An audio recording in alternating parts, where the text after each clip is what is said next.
2 વર્ષની અંદર જીતુભાઈ અમરેલી તાલુકાના 2 વર્ષમાં પહેલા આગલા વર્ષનું પેકેજમાં 22,000 કરતા વધારે ખેડૂતના ખાતામાં પૈસા આવ્યા અમરેલી તાલુકાના. આ વર્ષે તમે જે ખેડૂતમાં માટે નિર્ણય કર્યો સરકારમાં 27,000 ખેડૂતના ખાતામાં ફોર્મ ભરે ને 15મા દિવસે પૈસા જમા થાય એનું નામ કૃષિ મંત્રી તરીકે જીતુભાઈ વાઘાણીને આપણે અભિનંદન આપવા પડે.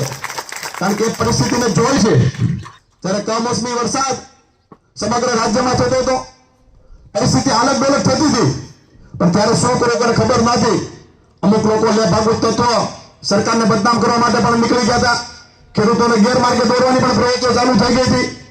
પણ આદરણીય મુખ્યમંત્રી ભૂપેન્દ્રભાઈ પટેલ સાહેબ, નાયબ મુખ્યમંત્રી આદરણીય હર્ષભાઈ સંઘવી સાહેબ અને કૃષિ મંત્રી તરીકે જીતુભાઈ વાઘાણી સાહેબે જે નિર્ણયો કર્યા, સાહેબ સર્વે થાય તો તમને મને બધાને ખબર પડે શું પરિસ્થિતિ થાય આપણી. કોઈ પણ પ્રકારનું સર્વે કર્યા વગર માનનીય કૃષિ મંત્રી દ્વારા નિર્ણય કરવામાં આવે સરકારમાં, એક પણ ખેડૂતના ખેતરમાં આપણે સર્વે નથી કરવાનું.